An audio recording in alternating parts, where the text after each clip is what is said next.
Hey, Sabrina, how are you? What's up, Miss Natasha Komis? Sitting in front of one of my American Apparel billboards. The first question is, how did you get discovered by Dove and American Apparel? It had to be 2005, so now this is like 6 years ago. And I was in Florida. It was a new company at this point. I was wearing these like Daisy Dukes, and Dove just came out of his like car he had pulled over. I was like, listen, you got this 70s, 80s look. We want to publish you in American Apparel. A week after I did the shoot, I was all over the U.S. in like papers, and he was definitely for real. So then you started working with him in 2005? Yeah, I started working with them. I kind of worked with them, did catalog for about 3 years, and this billboard, which you see right here in back of me, ended up on storefronts. It was everywhere. I mean, in newspapers. We did 2020. I was one of the models that was there with him since the beginning. It wasn't your biggest billboard in California? Actually, the biggest one we had, or that I had, was in Las Vegas. It was during the Magic Trade Show, and it was this huge billboard. And, yeah, that was the biggest one that I know of. I mean, there could have been so many more, but those are the ones that I was at least lucky enough to see. I got you. And so what have your personal experiences been with Dove? My personal experiences with Dove have always been, he just has a very artistic point of view on fashion and life. And I think a lot of people they're not ready for that. I've witnessed many situations where there were many girls around him, yes, because he is definitely a wanted guy.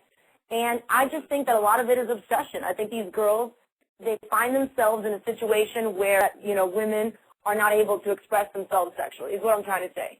And I think when a woman finds themselves next to a person like Dove, which brings out a lot of creativity and just a lot of being yourself, a lot of people are not used to that. And so the first angle is, let me say that he did this or he said this or he forced me, which is all bull. I don't know the situation. Obviously, I was not there, but I can definitely attest to knowing what it is that people may find intimidating about him. And, yes, maybe his approach to life is unorthodox. He's just basically in the media right now and in the spotlight because he has the balls to just be himself. And I just think that at this point, it's what a girl sees. They see, they get involved with Dove. And at this point, it's just a game. It's, oh, well, you know what, he's not calling me today or he's not paying attention to me anymore. If I think in this country or everywhere, women could just stand up and just say, hey, yeah, you know what, I wanted to do it, and not have to use sex as a weapon, we wouldn't be in this problem right now at all. But I know that when American Apparel started, it was about bringing back a 70s, 80s point of view, when life was fun, when life was honest. And I think at this point, it's like, you can't do anything without, getting in trouble. I mean, seriously, what the hell is going on? Nowadays, I hear that having a photo of yourself pregnant or pregnant women is considered offensive. Everything is considered offensive. I mean, come on. What are we going to be, robots pretty soon? I mean... What do you say to the people that say that girl should have never went over to his house in the first place based on his track record? Well, that's also a fact, too. If you're not going to be, again, strong enough to have your own sexual identity and you're going to basically have sex with someone, I don't care who it is, and then wake up the next day and claiming someone forced you or saying, I want to sue, hey, maybe you just shouldn't have sex. I mean, just own up to it. I definitely agree with that. People are just suing for everything now. And it's not fair. It's not right. I can't tell you if that was true or not, what happened, but I could definitely tell you that I know Dove. And I know I've seen situations where I've seen girls, getting crazy. And they were just making stories up because they were just basically obsessed. Or because, again, they just couldn't own their sexuality. And, that's it. I'm not sure what Dove's plans are. I mean, he's a smart guy. He's one of the smartest people I've ever met in my life. So I don't know. He definitely has to have something planned out. All I'm here to do today is basically just attest to the fact that I could understand how people could take his vision the wrong way. So I just think it's unfair that because when you're expressive and you can, it's just at this point people just like to say, oh, that guy from that company, because that's all they have to say. And at this point it's kind of just like an association, and a lot of these people don't even know what their real opinion is. And you can't really have a real opinion unless you really are in the situation yourself.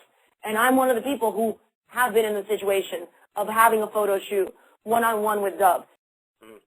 So anyway, so it's obvious you and Dove are still buddy-buddy, but and it's obvious that like he's never gave you like a bad or creepy vibe before. But then I was wondering, like, so during when you're doing like photo shoots and stuff, like how hands-on was he, and did he ever make you He uncomfortable? never, of course, he's very artistically sexual, yes. He's into the photograph. But I got that because I'm an artist myself, and I understood what he was doing, and I was very impressed, actually. I was like, wow, man, for someone to be able, the shots that he got out of me were priceless. I mean, I look back at them today, and it was just a magical moment in my life. Being with the company. I mean, he was, you know, one of the closest people to me, close to me like a dad at a point, you know what I mean, when I lost my father and stuff like that. He was definitely, like, a great friend, and I'll, even though I haven't done work for the company for a long time, I still am completely on board with what his vision used to be for the company, and that's just where my vision is for my own projects and my own music and things like that. I think people should be more honest about themselves, and maybe we'd have less of a problem. But that's the problem here, is that people are just dishonest and lie so much that we're so used to people covering things up. Rock on, everybody, and never forget to be yourself and stay true. Shaboody.com, you rock.